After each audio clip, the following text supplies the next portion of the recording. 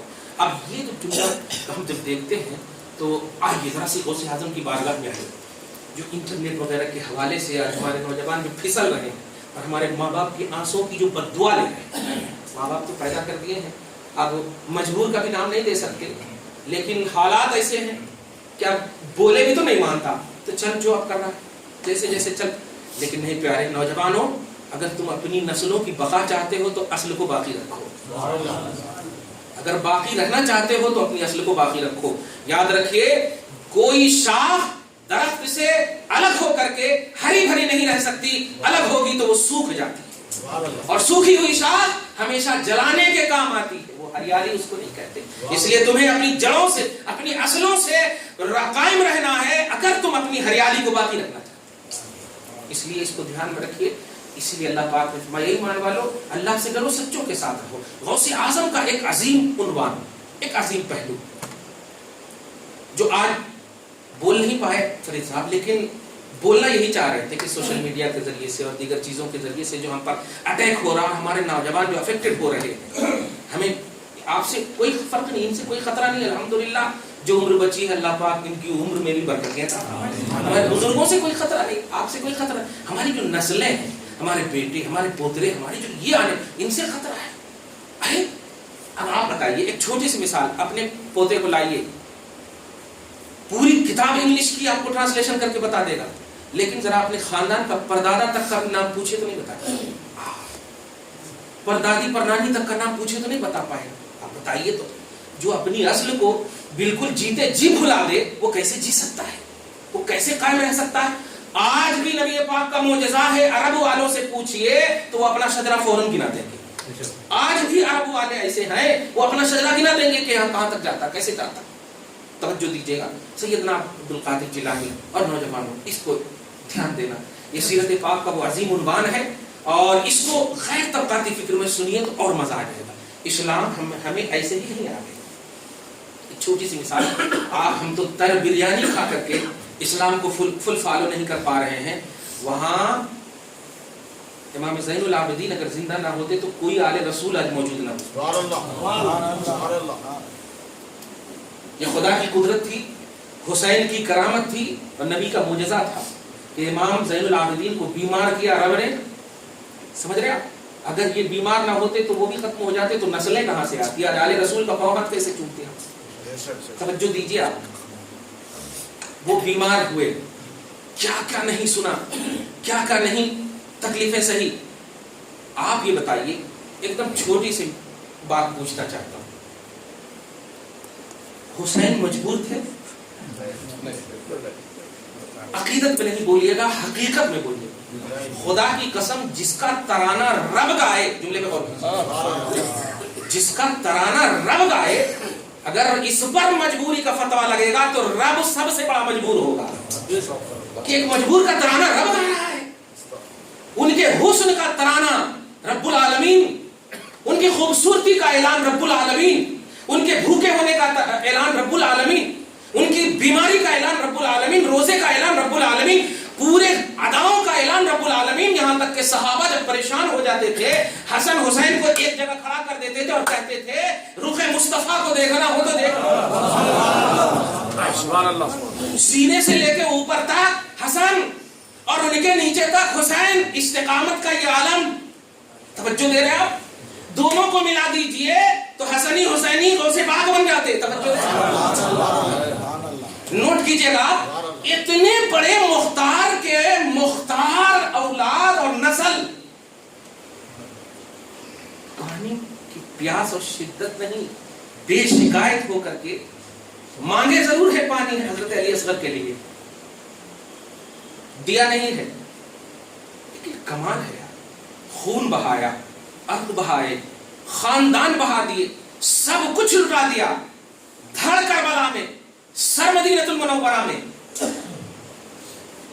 جس کو مصطفیٰ نے دنیا میں کہا تھا یہ میرے دونوں پھول ہیں, جب سر انور لے جایا گیا تو نانا کی بارگاہ میں عرض کی زینب نے, نانا آپ نے دنیا میں جن کو پھول کہا تھا وہ پھول چڑھا رہی ہوں, اتنے بڑے باکمال حسین، توجہ دیجیے گا، اتنے بڑے باکمال حسین اتنی پریشانیوں کے بعد تمہیں اسلام دے رہے ہیں، بریانی کھانے والوں ان کو بھولو گے؟ ارے وہ رسول اعظم پیٹ پر پتھر باندھ کر جنتی کھانا ان سب کو کھلاتے تھے، صحابہ کو جنتی کھانا کھلاتے تھے. نوٹ کیجئے گا. آپ بھی ابھی جائیے، ایک پلر کا اشارہ کر رہا ہوں، خدا کرے جو نہیں گئے ہیں چلے جائیں. شریف پڑھ